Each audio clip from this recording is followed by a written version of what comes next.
Now, if everybody is ready, I call this meeting of the Red Oak Independent School District to order at 6:03. Let the record show that a quorum of board members are present, that this meeting has been duly called, and that notice of the meeting has been posted in accordance with the Texas Open Meetings Act, Texas Government Code, Chapter 551. All board members are present with the exception of Johnny Knight, and John Anderson. So, the invocation. Sean Kelly, would you give our invocation tonight? Sure. Dear Heavenly Father, we thank you for this day and thank you for the time we have to gather here to gain knowledge and make good choices for our district. Dear Lord, please just keep blessing us with your presence and have everybody be with you as much as possible. Lead, guide, and direct us in the best way possible. In Jesus' name we pray. Amen. Mr. Sebring, if you will go down to introduce our pledge leader.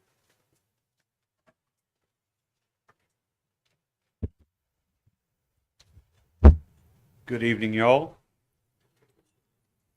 Our April Pledge leader is Lauren Smith. She is 18 years old. Her parents are Jacqueline and Brian Smith. She has three siblings, Paige, Corey, and Deja. Lauren is in the 12th grade at Red Oak High School, and her favorite subjects are government and pre-cal. Lauren is a student council president, Texas Association of Councils District 3 president, senior class vice president, secretary of National Honor Society, treasurer of National Technical Honor Society, member of the Superintendent Advisory Council, member of HOSA, and a varsity Hawkette. Plate, it's full, folks. When Lauren grows up, she wants to be a sports medicine physician. And the person that she admires the most is Miss Angela Thomas, her student council advisor. Was she your star? She was also her star teacher last 2 weeks ago at the Star Dinner. Something she likes about herself, Lauren really likes how well she addresses time management. She would have to.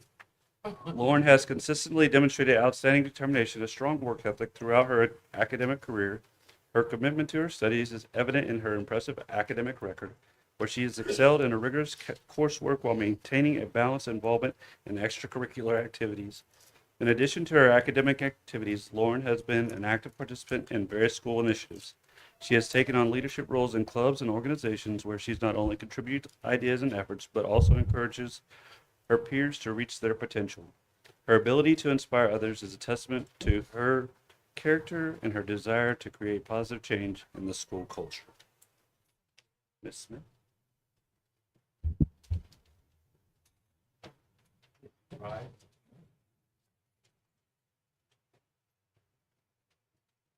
I pledge allegiance to the flag of the United States of America and to the republic for which it stands, one nation, under God, indivisible, with liberty and justice for all. Honor the Texas flag. I pledge allegiance to thee, Texas, one state, under God, one and indivisible.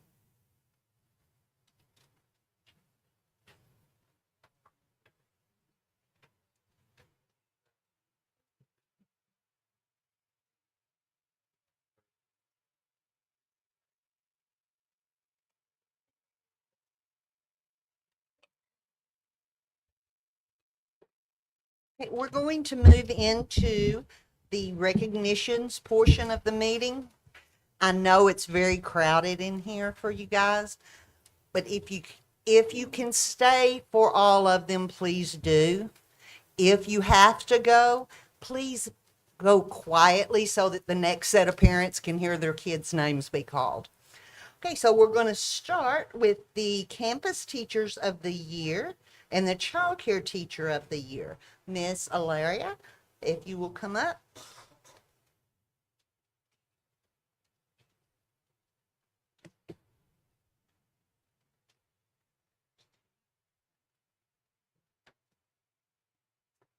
Good evening.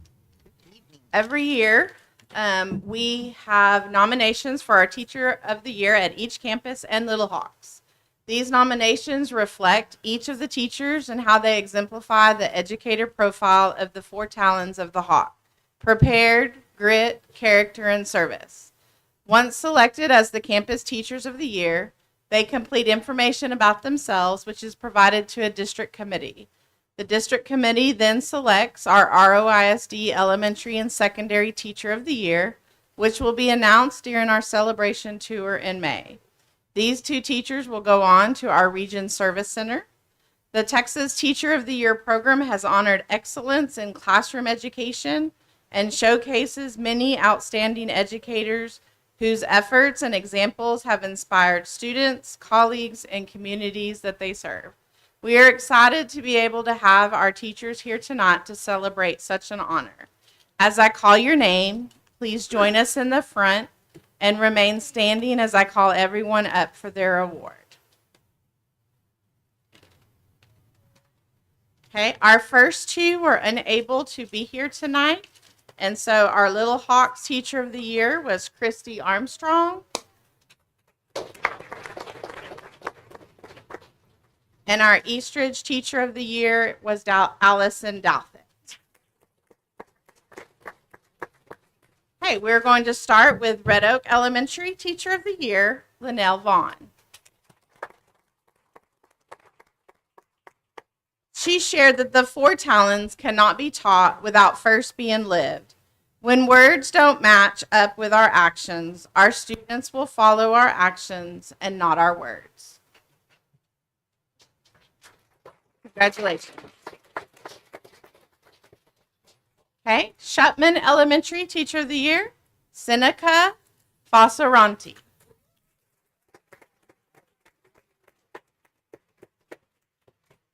She shares she's committed to embracing new challenges and being pushed beyond her comfort zone.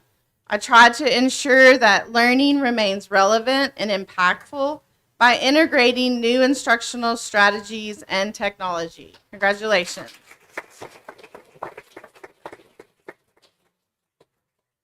Our Shields Teacher of the Year is Christy Hajowski.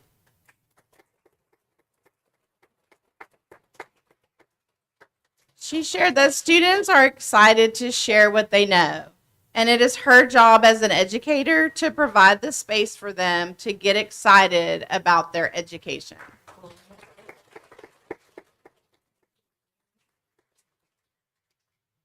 Miss Moreno,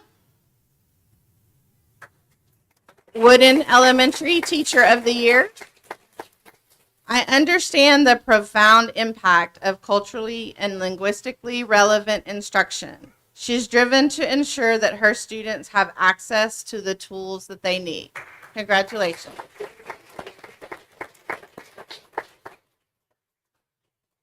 Our Red Oak Middle School Teacher of the Year is Tamara Franklin.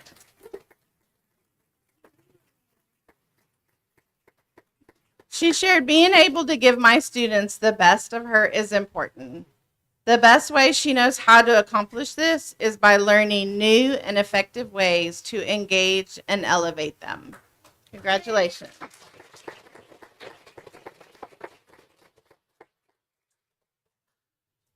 And our Red Oak High School Teacher of the Year is Thomas Merriweather.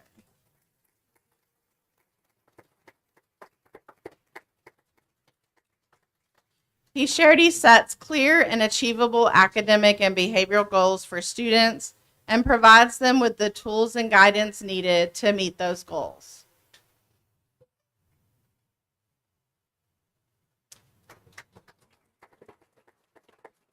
We congratulate our Teachers of the Year.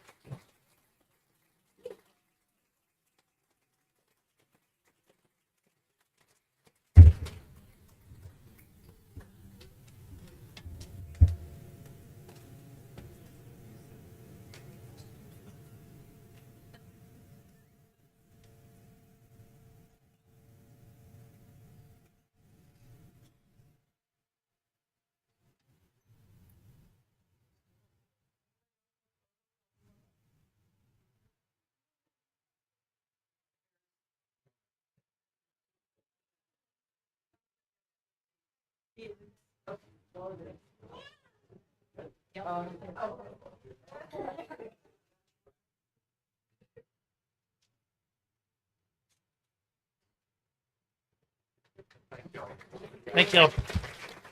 Congratulations. Okay, next we will have our Spanish Spelling Bee winners with Miss Magda Davis, our Assistant Director of State and Federal Programs. And Miss Porter will help with the recognitions.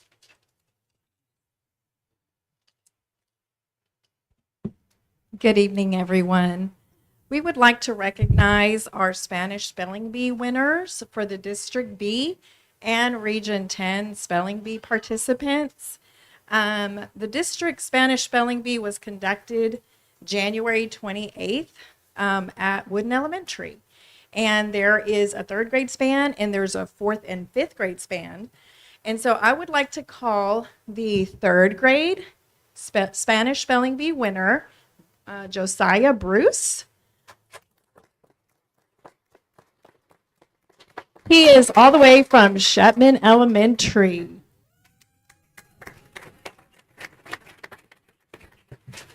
Mom, if you want to come up and take a picture. And Miss Hernandez as well. She is our bilingual instructional coach. She has worked tirelessly to bring this together and help me. And so she's got a lot of sweat and tears in this as well.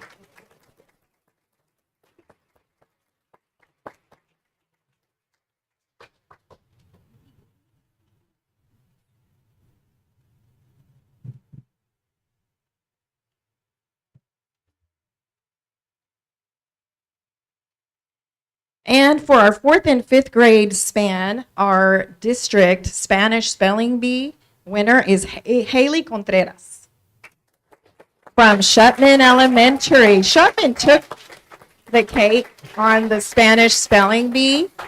We have done this for 3 years, and it is a fierce competition. And so Haley was the third grade winner for the district Spelling Bee 2 years ago, and she is still in love with Spanish Spelling Bee, and she's a great speller. We're so proud of her. Queremos reconocer a Haley Contreras, fue la ganadora del distrito de los grados cuarto y quinto, y también nos representó muy bien en el delettreo distrital, regional, y nos representó muy bien para Red Oak ISD, y también Josiah en tercer grado, y los dos son de Shutman Elementary.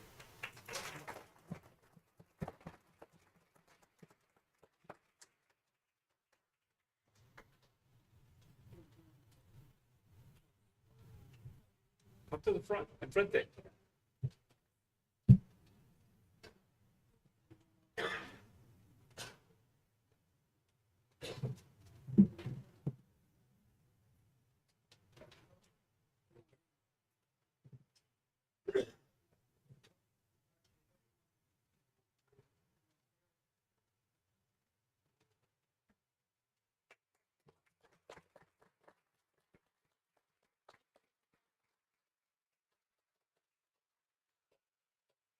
Now we have Miss Brenda Sanford is going to tell us about Top Hawks, and Mr. Kelly, if you'll help with this one. Yes. Okay, for the 24-25 school year, Red Oak ISD continues the celebration of students and staff with the Top Hawks and Hawk Staff Spotlight programs, which are sponsored by area businesses and organizations.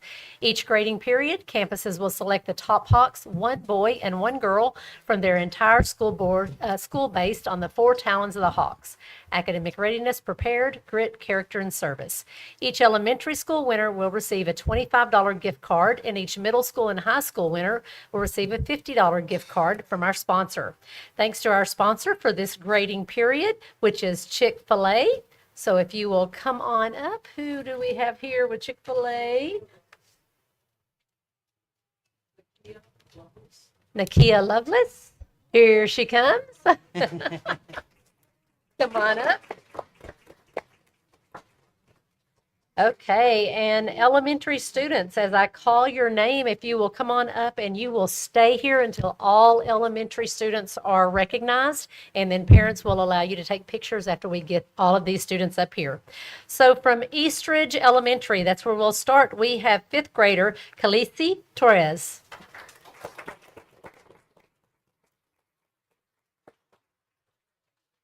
Eastridge Elementary, fourth grader Oliver Gomez.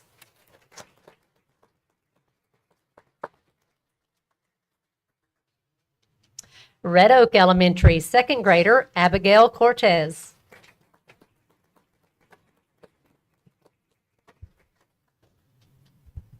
And Red Oak Elementary, fourth grader Joshua Taylor.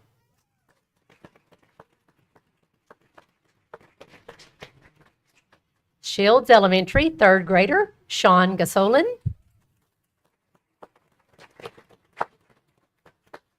And Shields Elementary, fifth grader Paige Graber.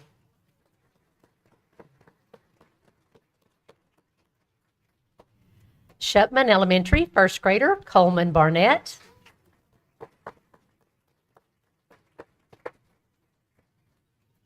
Shupman Elementary, first grader Ruth Romero.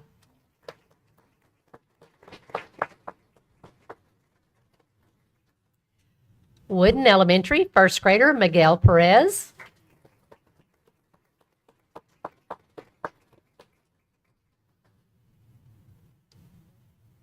And Wooden Elementary, second grader Amanda Orez.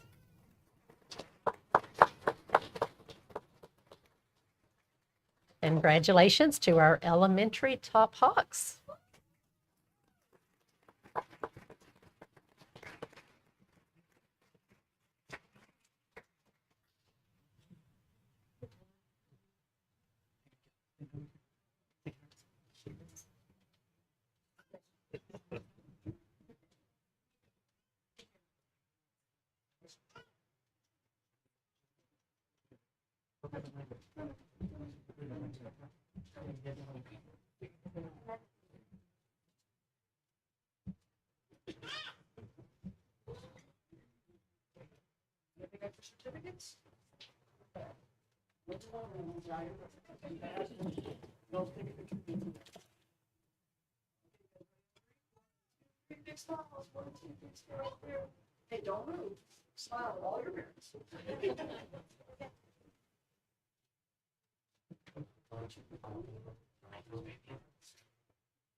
Okay.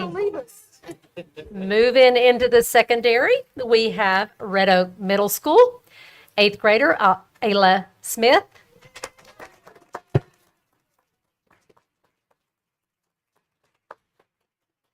And Red Oak Middle School, eighth grader Cruz Martinez.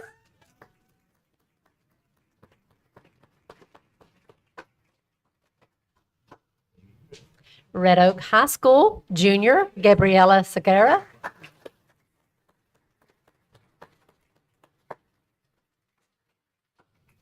And Red Oak High School, junior Jonathan Stewart.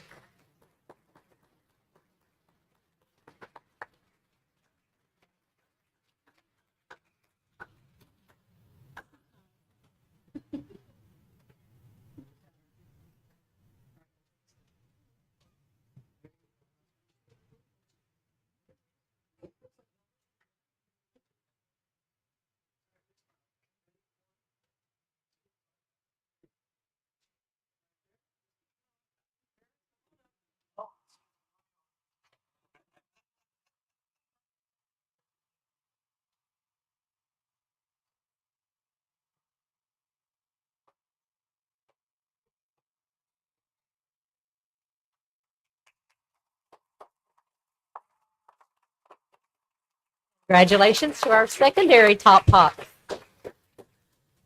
We also have our Hawk Staff Spotlight, which is also sponsored by Chick-fil-A.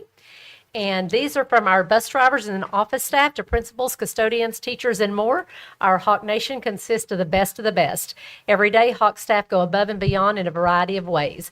Tonight's winner will receive a $100 gift card from our sponsor, Chick-fil-A.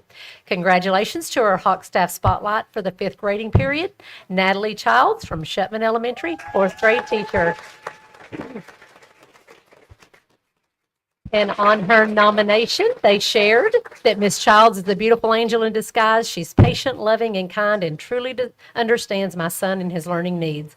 My son and I both appreciate all she has done to help him be so successful while he completes the 4th grade.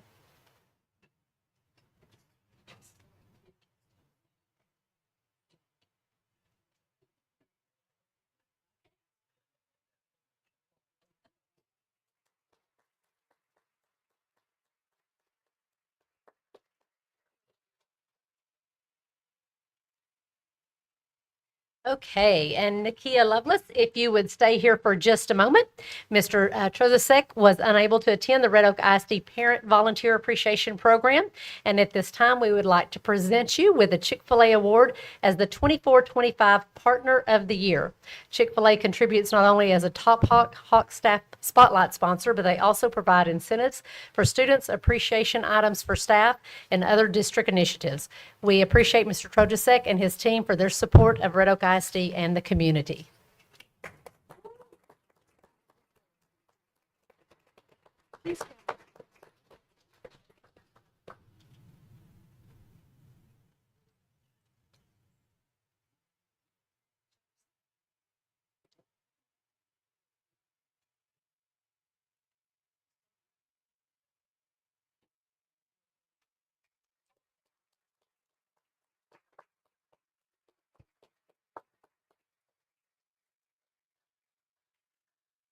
Okay, next we will have Mr. Brett Haw, our Red Oak High School principal, and he is going to tell us about our Hawk Scholars. And Miss Porter and Mr. Kelly, if you guys will go down. Good evening. I'm excited to announce Hawk Scholars Academy cohort for 2029, or class of 2029. We have 27 rising ninth graders that have been admitted into the program. They have all submitted portfolios, taken the TSIA2 reading, writing, and math test, and been interviewed by a panel. And when I say a panel, 12 adults from across the district in one room with one eighth grader asking questions. So they all did a good job. So we're excited about this program, has been revamped, and look forward to seeing graduates every year with up to 60 hours of dual credit and or an associate's degree, an associate's of arts or an associate's of science. Today we want to celebrate our 27 rising freshmen for their efforts so far in the process. So if you will hold your applause until we announce all students. Our first student is Joshua Enarigwe. Darius Lloyd Brown, Marcos Carrillo, Gracie Dale, Jackson Eaton, Aniston Hinosa, Seven Hutchins, Kwasai Ibrahim, Kylie Kurteklis, Juliana Lozano, Mary Lou Maldonado, Jeremiah Martell, Mason Maddox, Isamar Mejia, Hunter Miola, Luis Montelongo, Kara Morgan, Elijah Pacheco, Romeo Reyes, Cameron Robinson, Narangelina Salach, Josue Salguero, Daniel Smith, Michael Smitherman, Vivian Stewart, Madeline Taylor, and Samantha Wade.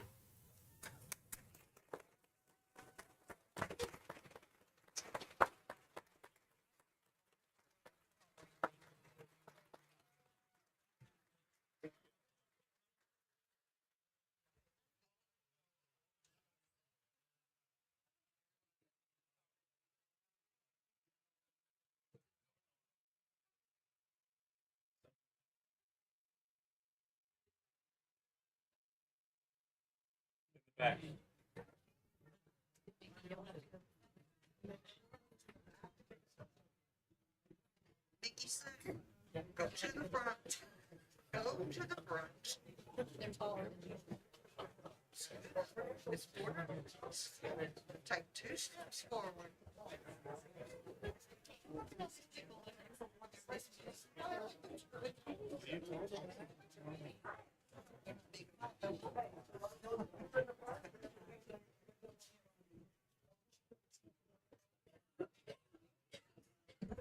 Thank you all for coming. Please remember to go vote.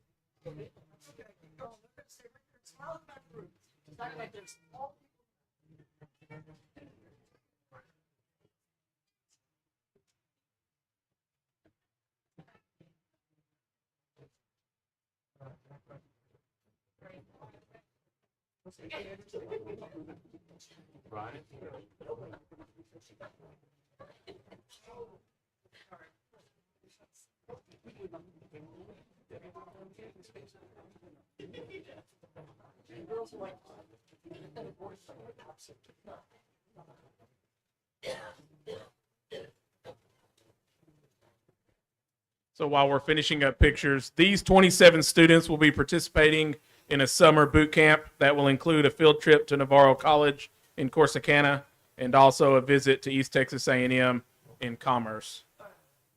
Congratulations, and we look forward to working with you over the next 4 years.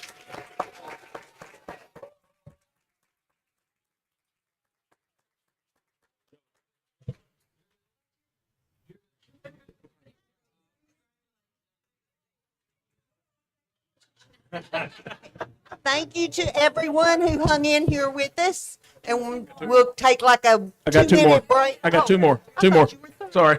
Oh, never mind. Just wait 1 more minute. At this time, we want to recognize 2 of our graduating seniors who will be graduating with their high school diploma, but also in a couple weeks will be graduating with their associate's degree from Navarro College.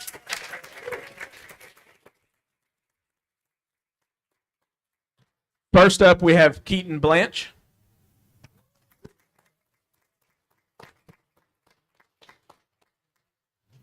And Sophia Flaherty.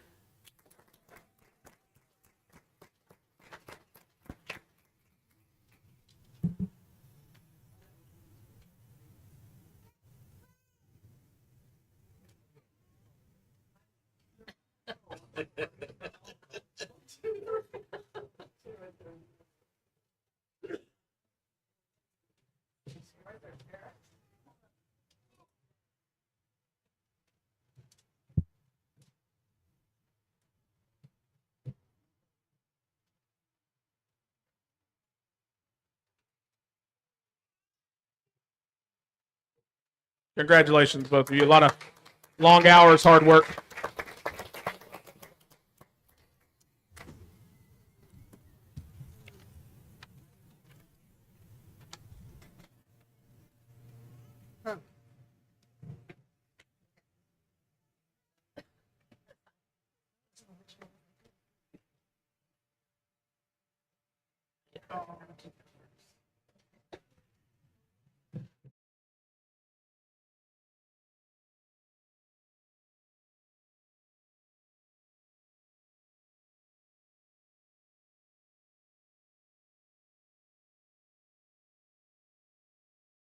Into our superintendent's report. Okay, we're going to start with a career and technical education update from Israel Cordero, Chief of Secondary Schools and Programs.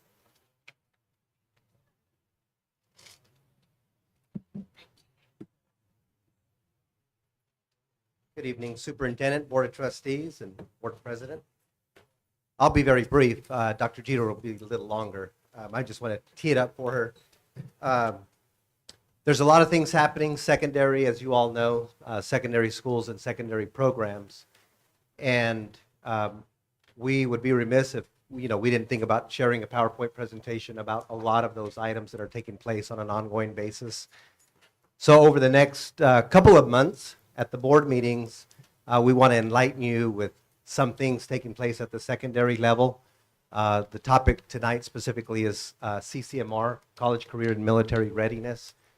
Underneath that umbrella, there's a whole lot to say. So tonight, Dr. Jeter and I worked on a PowerPoint presentation around CTE for you. Next month, we will follow up with another PowerPoint presentation on CTE and also take a little dive into the Hawk Scholars Academy that we just talked about this evening. And if you all like the presentations, we'll keep on giving you more secondary stuff. The only thing that I can guarantee you is we will not be topping off Bill's 88 slides. That's the only thing I can assure you. So with that being said, Dr. Jeter.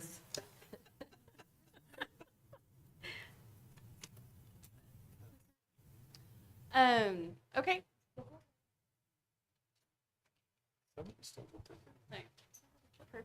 All right. I'm going to talk about CTE. And first, I'm going to start off with the growth that is happening in our area. This came from the Texas labor market. You can read it in the numbers, but Texas is the #1 growing state in the U.S.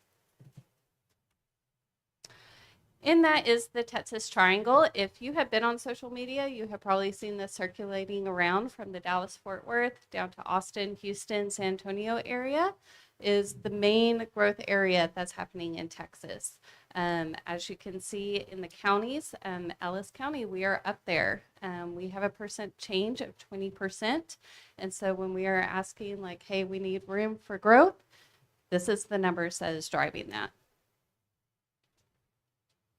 So Gen Z is the population that is graduating college. They are also sitting in our classrooms. And so these are the kids that we are serving, that we are trying to get into the workplace. And so there are some things that are kind of combating that when employers are looking at those kids, when they're looking at the graduates that we are sending out. So how are CTE, how are we as a district overcoming this? Because there are some stigmas. There are companies and there are people who are hiring who say Gen Z doesn't have what it takes. So you can read on here, like 71% of employers say that they don't have the mental workplace attitude to handle being in an office or handle the industry demands. And salary expectations. We know everyone wants that high salary, but Gen Z thinks they are going to walk into a job and they are going to make over $100,000 starting off as their, level 1 job, which would be fantastic, but that's just not reality. And so we have to look at as employers, as they are demanding that we have these kids ready to go into the workforce. What can we do as educators to help prepare these kids for reality when they graduate? And so on the occupations in CTE, we have to base our programs as a state, they look at it, and then as we look at it as a district and as a region. So of course, #1 is nurses, software developers, retail is also coming up there. And these are requiring post-secondary degrees. So this is some sort of certification or an associate degree or even a bachelor's. So software developers is up there. You can see that in our backyard with all the development of the IT coming into our area. Medical will always be up there. Finance, and then of course marketing is coming up, which we did introduce that program of study this year and is one of our fastest growing programs of study. So what do we do here in CTE to help overcome this, to prepare our kids ready for the workforce and to be prepared for this demand in industry and employers coming in? So here at Red Oak, we offer up to 43 IBCs across 32 programs of study. And last year, we ended up with 301 total certifications. which was an increase of 60% in the past 3 years. 3 years ago, we had 127 IBCs earned. Last year, we had 301, and this year, we're targeting to beat that number. 86% of the Red Oak High School students are enrolled in a CTE program or in a CTE class. So that could be a principal's class up to a practicum. But between that freshman and senior year, 86% are in there. We do offer dual credit through CTE with Navarro, TSTC, and then next year we are going to try out Tarleton University. So some of our student organizations, we do have FFA, TAFE, HOSA, Skills USA. These students go and compete, and they can earn scholarships and all that kind of stuff through these programs of study. So I won't read all the programs of study to you, but you can see we have medical, auto, cybersecurity. AP cybersecurity is actually coming in next year. Diesel is one of our dual credit programs through TSTC, electrical as well, and then health informatics and health and wellness are part of that health science program.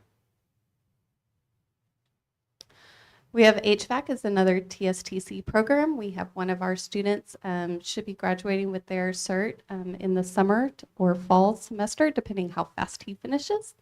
We also have nursing, networking, masonry is one of our biggest programs that's growing. We had a student win district this year in that. And of course, welding construction. Okay, so our enrollment in CTE, when you look at 7 through 12, we have 2,364 kiddos. The ones in high school is 2,244. So some of the IBCs earned as of April, that is being updated quite frequently because we are in heavy testing season. But this was mainly things that had taken place in the first semester and the beginning of the second semester. And so some events, if you follow us on social media, the school district posts this. Skills USA Masonry, David Valdez, he won first in district, third in state.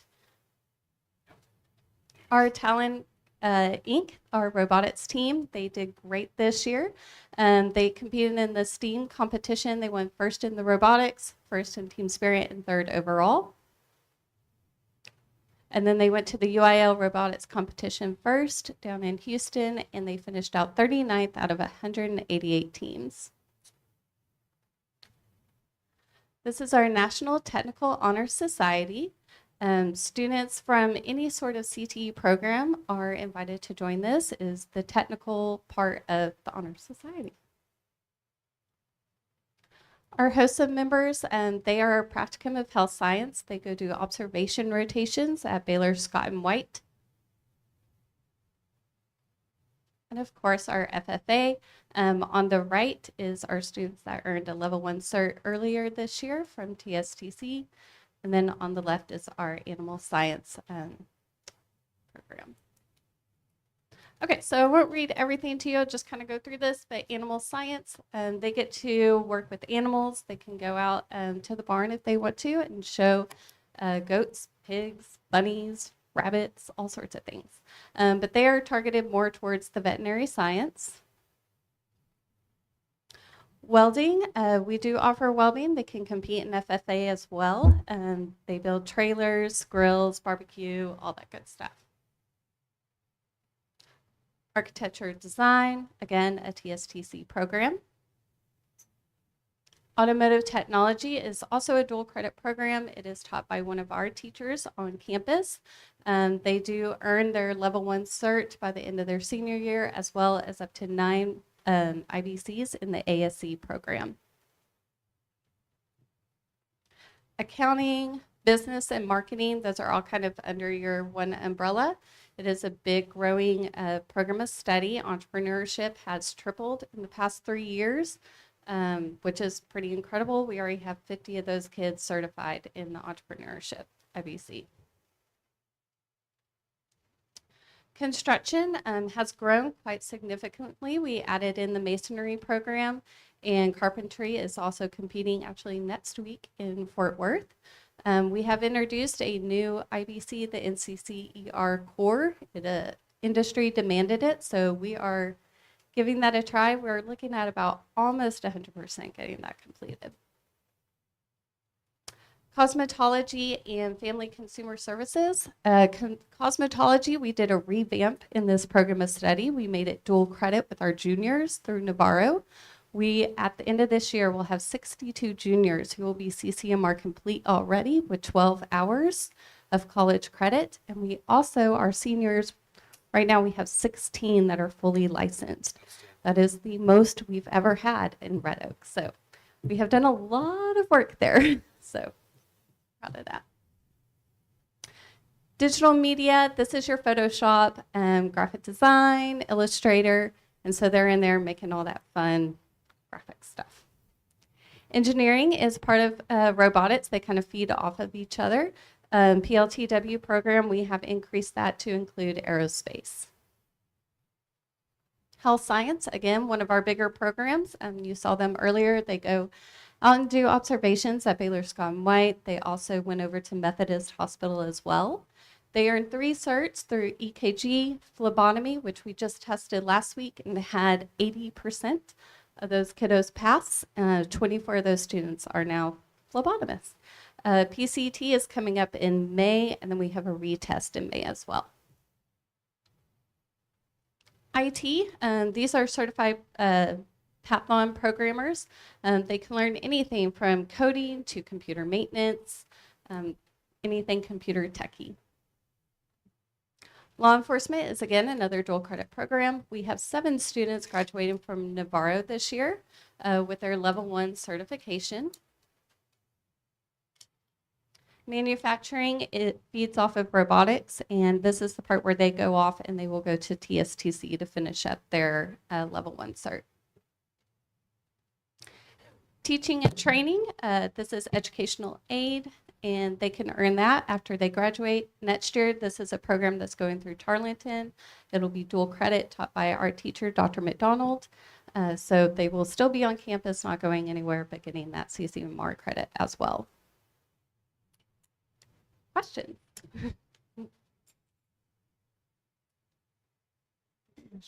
No, I just want to tell you a great job on growing your programs. I know that there's a lot of stuff that we hadn't had a lot of oomph in before.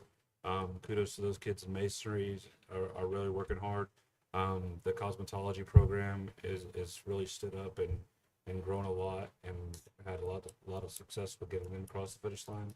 Just great job with growing the show. Thank you. Appreciate that. Yep. Thank you. Thank you. Thank you. Thank you. Thank you.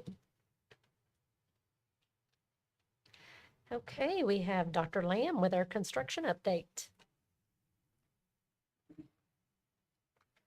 Good evening. Howdy. Okay, so we're ready to give you an update on the Shaw Middle School.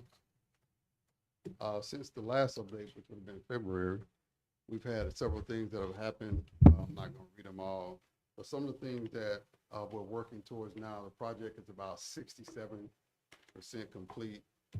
They've started turning on the AC units. That's a big deal because that means we have electricity, and we're starting to seal the building. They've started doing flooring work in the D hallway, F hallway. We've also started the construction. If you've driven by, you've seen the construction happening in the front. We're going to widen that street and also put a sidewalk. I'm not sure when the city of Villa will take this street all the way to Villa Road. Maybe never, but we are doing our part to increase it. We also have done 21% or a third of the utility lines on Westmoreland. So a lot of things are happening really fast on the site. Of course, when it rains, it's a mud factory. It's the only drawback, and it rains quite often. So we go through the pictures. Of course, this is when it started. I'll go through these pretty quick.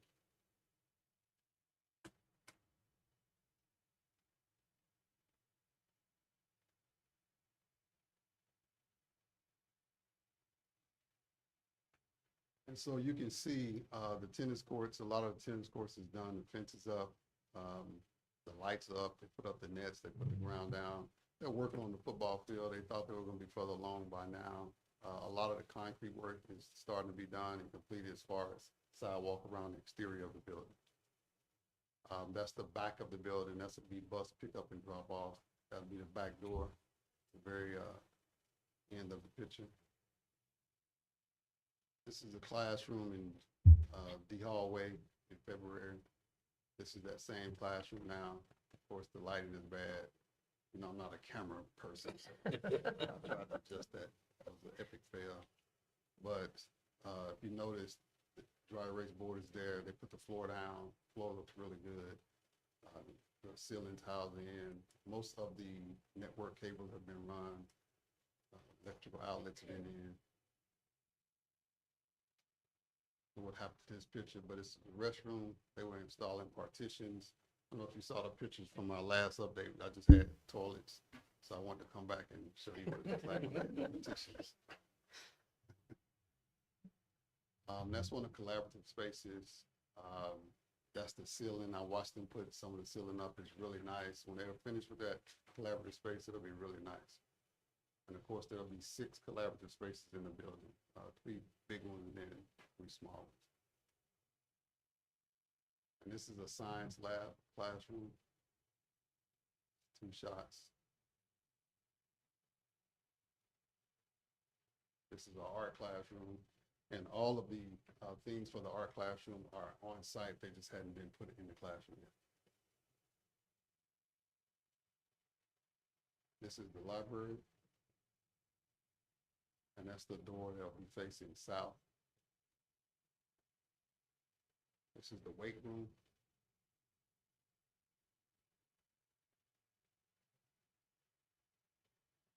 This is the shelter, storm shelter, the small gym. And then the competition gym.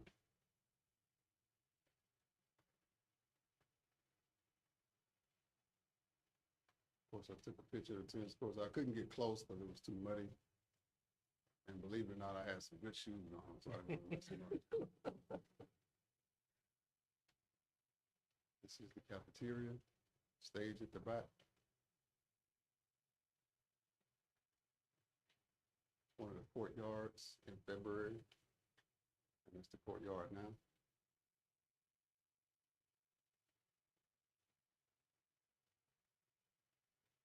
That's the front face of the cafeteria window in February. That's what it looks like today. That's the reception area, front office. Is it not nice? Yes. Not nice?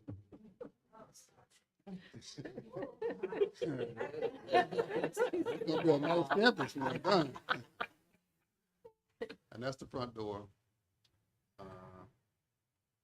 That's what it looks like today.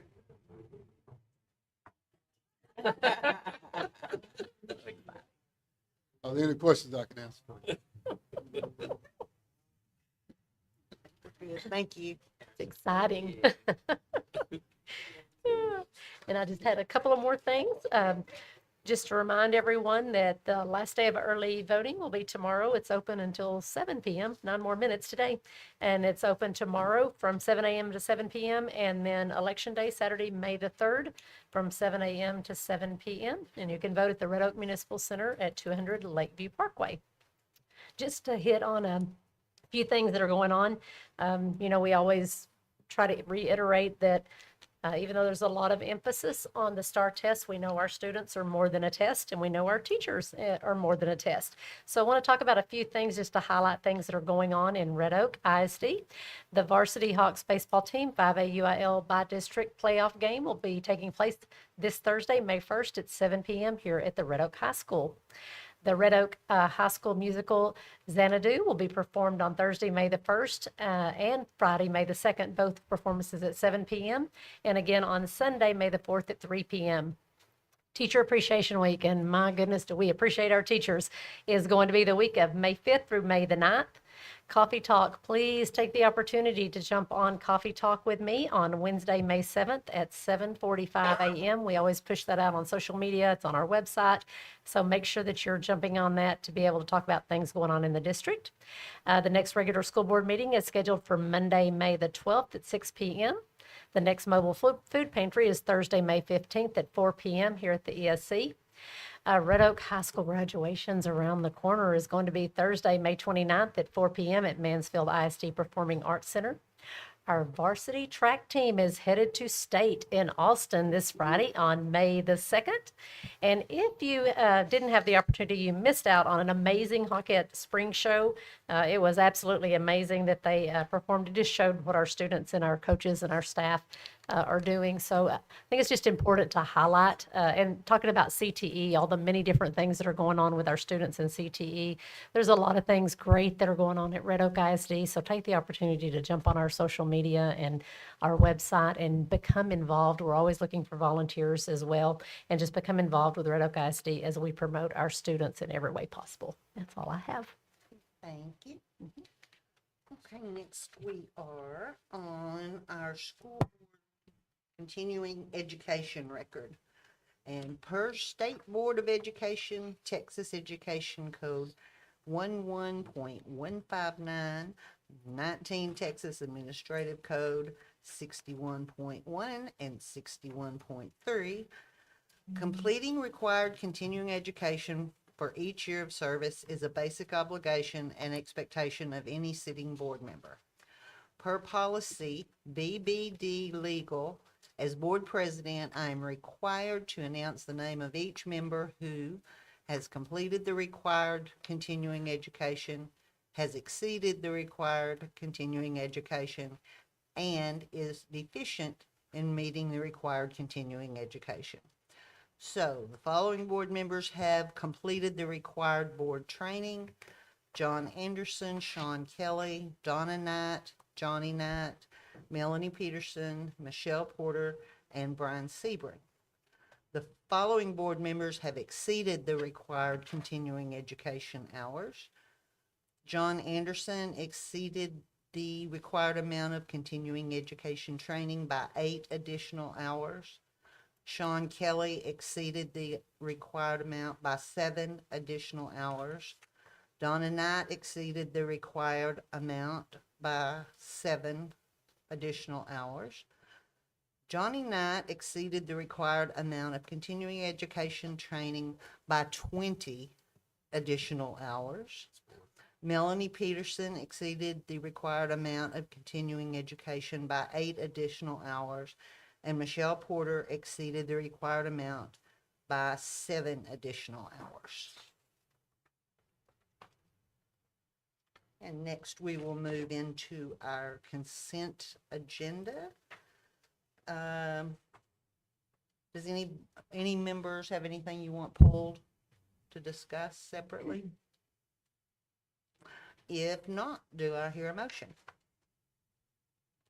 I move that we approve the consent agenda as presented. Okay, that's a motion by Mr. Sebring and a second by Ms. Porter.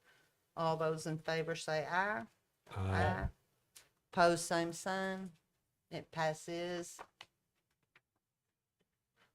4-0.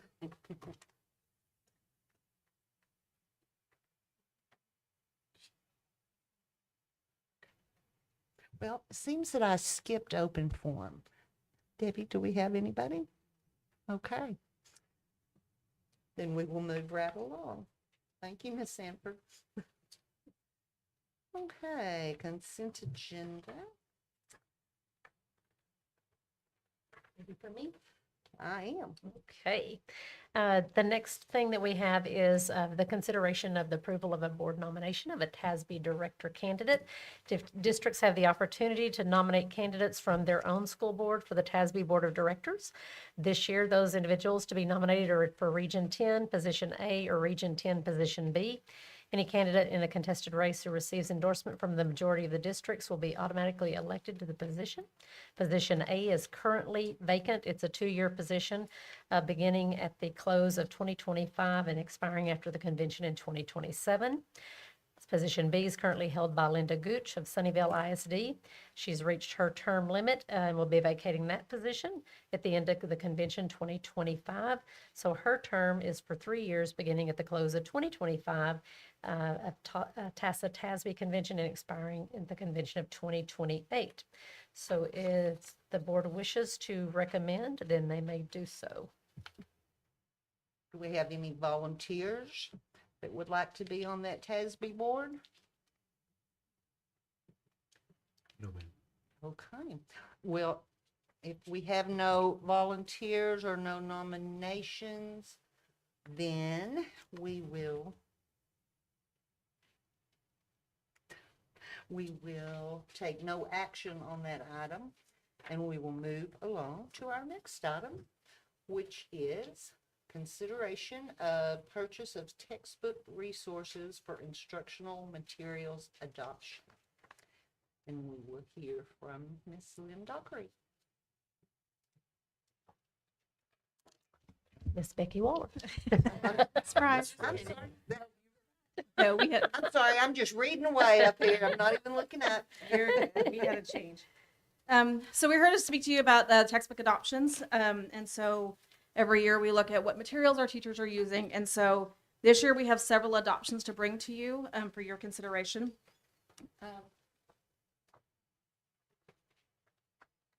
So each content coordinator is going to go over their specific area. So if you have specific questions about that area, we can answer those for you. So we have spent a lot of time looking through resources. On February 14th, for most of the content areas, we brought those companies in, had presentations for the teachers, let them look through them, had them fill out a rubric, got their feedback on the materials. And so those are the materials that we're bringing for you tonight. And then one of them, we had various Zoom meetings where we looked at them, and she'll talk about those in a minute. So I'm going to speak to you. I'm the coordinator for elementary, so we're going to talk through that one first. So the first one we want you to consider is reading language arts for kindergarten and first grade. So Savis is a company that we have been using in in third through fifth grade. We added second grade, so currently second grade through fifth grade have been using the materials. We've been pretty happy with them. And so this year we brought those materials to kindergarten and first grade. This year was a materials review year for reading. And so we were kind of waiting to see what the state was going to do. Savis is one of the few products that met the quality standards of the state for their IMRA process. And so because we not only were using it and we're happy with it, but the state also agreed that they were good quality materials, we want to add kinder and first grade in order to create that cohesive alignment. So it's got 100% coverage of the TEKS, the ELPS. When we showed it to our teachers, they were pretty happy with it. And so what you see there is two different quotes. So the state, because they approved it, it does qualify for the additional allotment of money. And so the materials that are the student editions, the teacher editions, and the digital is the first quote. And then we also believe that the big books are a good resource for our teachers for kinder and first grade. We still want that big book experience for our kids. And so that's the second quote that you see on there. Are there any questions about that one?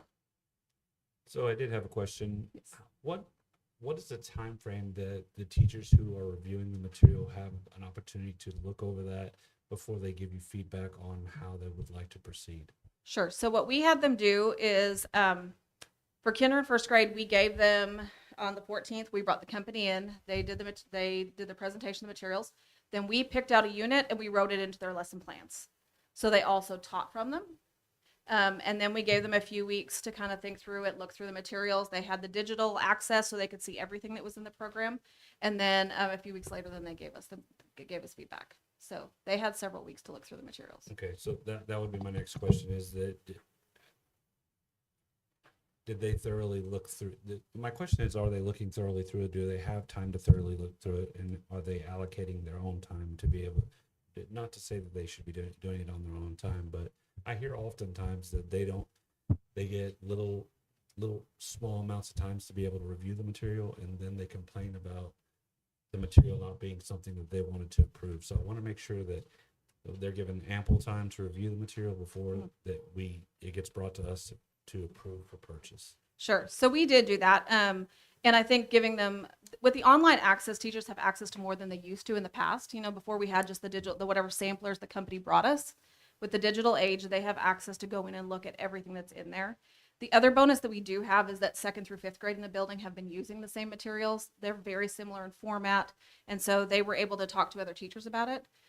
When we did the survey, 100% of the kindergarten and first grade teachers voted for this material. They were very happy with it. It has a lot of it has a lot of different options. Number one, it's good, solid tier one, but it also gives them a lot of options for small group instruction, which at K1 is our target area to try to fill in as many gaps as we might find. And so they found it was very flexible and easy to use, as far as their whole group lessons, but then also a lot of other resources for small group instruction. Let's say my deal is that our shareholders, they need to have input and they need to love it before we're pushing it out to our students and on the campus level. Yeah. And happy employees make happy students. Yes. So yes, when the survey came in, 100% of kinder and first grade voted for this product. Thank you so much. Any other questions? Okay. The second one I'm going to bring to you is social studies. So we have been out of adoption in the social studies materials for a couple of years. The state was making changes to the standards, and so the companies allowed us to purchase gap years.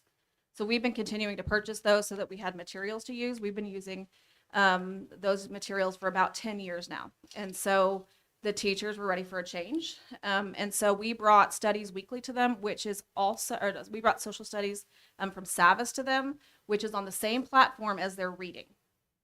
So this platform has an alignment that will align to their reading. So that reading social studies connection is already very well made for them. The content also uses a reading based, which is a bonus for the teachers. When they went through it, it's got inquiry based, which our other one was really lacking in there, and it was 10 years old. And so this one had a lot more online components for them, had paper components, it's got reading materials. And so we brought those to the teachers as well. They really liked the alignment to the reading, that the kids are going to be reading about what they're learning in social studies, and they have had alignment between the two products within the company so that we can align. So what we're reading about, we can align the social studies curriculum as closely as we can to the reading when it ties in. When we did the survey of this, we only had one teacher in all of K5 that really was tied to the old curriculum, but the other 95% said that they really wanted to move to this product. It's on the same platform, which makes it easy for teachers to, they're familiar with this one instead of having so many different places to go.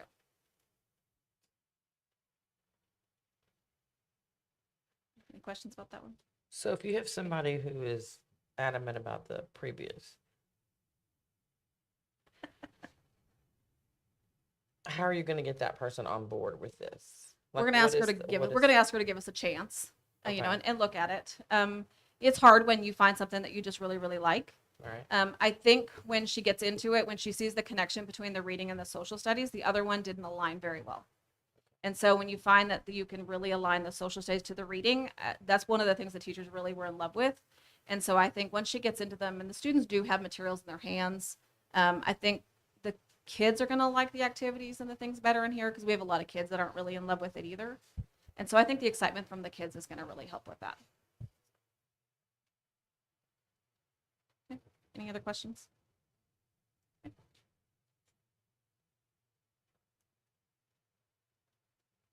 Thank you. My name is Erica Nelson, and I am the coordinator for secondary social studies. Like Ms. Waller mentioned, it has been quite some time since we have renewed our social studies materials. We are focusing tonight just on world geography and world history. We did purchase for U.S. history last year. They are satisfied with Lohman. We did look into Lohman for world geography and world history, but they have not built out that content yet. So tonight we're going to be talking about Exploros. Exploros is a fully digital curriculum. It is extremely robust, which is something that our teachers were begging for. Oftentimes they want current events. They want something that is like updated maps.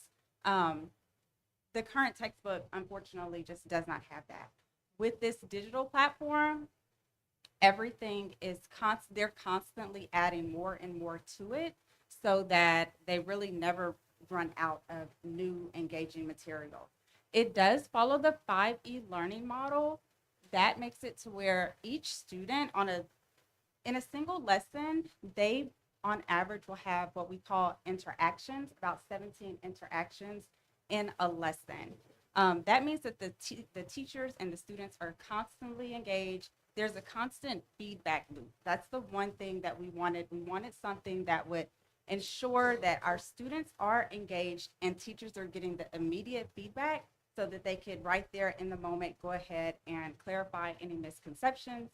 Kind of like Ms. Waller said, we gave them this back in February. We had Michael, who was the representative, to present to them digitally. They were all able to log in, practice the platform.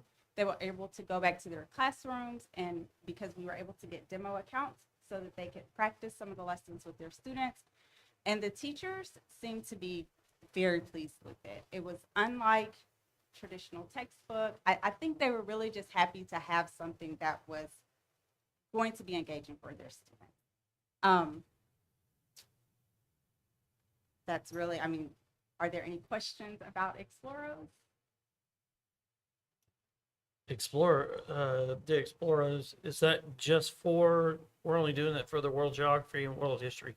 Who is that going to, what grades is going to be this? That's mostly our 9th and 10th graders. So did we, and I know the adoption thing with or social studies is way old, way old. It's terrible. So what are we doing with our 6th, 7th, and 8th graders? Yes. So last year we purchased Loman for our 6th, 7th, and 8th grade. The teachers did love Loman, so we are going to continue to purchase that. We also purchased Social Studies Success for them and Social Studies Plus, which is from Lead Forward. We saw great results with that. Unfortunately, they don't have anything for these courses. Okay. All of this will integrate with Canvas? Yes, Okay. with Canvas and ClassLink. Any other questions? It's fully digital, It but is. if you need, and by you I mean a student needs book in hand, is that an option? There's no book in hand, but every resource that is there can be printed out. Okay. Any other question? Okay. I also support LOTE.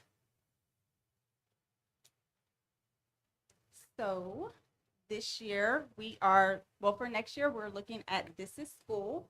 This is School is also fully digital. Our teachers love this instead of the traditional textbook because we have seen that our students will complete their 4 years of Spanish but not be very fluent in the language. And so our teachers have been looking for something that is very authentic that will allow them to really practice speaking. We want to focus on that interpersonal and interpretive mode, sorry. And This is School will allow them to do this. So the students are able to record themselves in this platform. The teachers are able to then immediately give them feedback. Students are able to converse with each other in the platform. And it just makes it easier. Our teachers, one of the complaints is that they couldn't have all of the students speaking and then them give them immediate feedback. So this will allow them to do so. Also, our teachers love this because there were so many dialects because they watched several videos, and it was just so nice because they're like, oh, I heard this dialect. Did you pick up on this one? So like they may hear Colombian. It's just going to expose our students so much more to what they're hearing when they're just in the classroom by being able to have this. So this platform has over 12,000 videos. There's also grammar components. We haven't completely gone away from that. Yes, our students do need to understand the grammar in Spanish, but we want to focus first and foremost on them being able to communicate. The way that the grammar is presented is in kind of short videos so that the focus is speaking and then they learn the grammar. The lessons can be customized. We wanted something to make sure that we could offer different levels. So we have something that's there for our novice students as well as for our more advanced students. This is also aligned to College Board. So our teacher who teaches AP4, she loved it.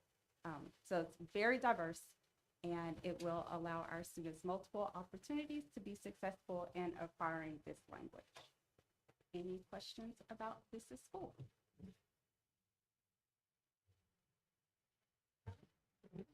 Okay, thank you. Thank you. Thank you so Thank much. you. Thank you.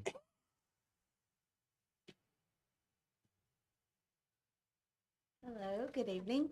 I'm Elizabeth Howe, and I'm the program coordinator for mathematics and science. So tonight we're looking at just geometry and algebra 2. You know that we've adopted Bluebonnet for 6 through algebra 1. So geometry is primary 10th grade, and algebra 2 is primarily 11th grade, but depending on the order of the sciences they take, this could all be a little different for the student. So we're looking at Agile Mind for actually both of them in the IMRA process and the approved list from the State Board of Education. Geometry had 2 options, and it was Agile Mind and another option. And Algebra 2 only had 1 option, which was Agile Mind. Agile Mind is actually with the Dana Center at the University of Texas in Austin, and they've been around for quite a while. So you see that they have a 4-step proven process that they use in their curriculum, and that it's student-centered learning, and so it develops a deep conceptual understanding, and that is where we are lacking in our mathematics program, is a deep conceptual understanding. We've got the procedural down pretty well, but we need some conceptual, and so when the teachers were able to look at this is a digital, they have digital access. There is an option for like a consumable, but we chose the all digital access, but they can print anything from there as needed. So 100% of the teachers liked Agile Mind over the other one in geometry. Algebra 2, they kind of only really had this choice, but they liked it just as well because they do not have a digital option at all right now with their current adoption. It's just a textbook. Like they don't have a student digital platform or anything like that. So this brings in the best of both worlds for their curriculum with the students. So do you have any questions? I move to remove proofs. Oh, proofs. Yes, I'm sorry, but in geometry, it's kind of one of those things that has to stay. This on that one, this allotment was, I mean, it was, I guess, more expensive. Is it Yes. just because it is high school only? I mean, the So- price was significantly different Right. between. I think the digital access is the thing that makes it like there's also reporting for the teachers. So this has a lot of different things like where you can do formative assessments. The teachers can push out formative assessments and the students take it digitally, and then it has reporting in that platform specifically. Like I know we use Eduphoria and stuff for our assessments, but it has its own stuff that is built in as well that they can use. We can also use some of that to push out through Eduphoria as well. So it's kind of a little bit more robust than just like a digital textbook. It has some things that are like tutorial based in there with the lesson. It goes along with the lesson though that the teacher is teaching. So it's a little bit more robust in the digital process. Okay, so I'm also here for algebraic reasoning. And so in the lineup of all the math classes that they could take in high school, algebraic reasoning would fall in between geometry and algebra 2. And it would be for those students that maybe are not quite ready for algebra 2. So this would be a class that they could get a math credit, but they're not quite ready for algebra 2 yet. And so they could take algebra 2 like as a senior. So I might take this as a junior if I did like algebra 1 as a freshman and then geometry as a sophomore. This would be that option. So we currently use Consenza and Associates, which is what we're asking for. We currently use that curriculum. It is a textbook currently they do not have digital access. And so with the new adoption and the approved vendor list, the digital part is available. And so the digital part can be automatically updated. So the textbook we will still have, but with the digital access, we will automatically get all the updates that they want to do to meet like the newer things, like the newer testing types, even though they don't have a state test, all of that type of thing will be in the digital platform. And they use the 5E model, and they also have videos and detailed explanations that go along in their digital access. So do you have any questions about Consensus and Associate?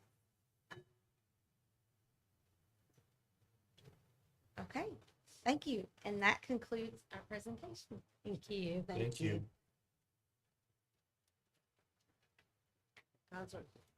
Anybody have any discussion on that?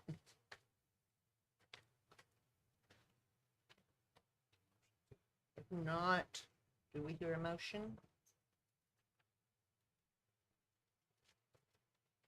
Make a motion that we approve the purchase of the updated textbook adoptions as presented. Second. That's a motion by Mr. Kelly and a second by Mr. Sebring. All those in favor say aye. Aye.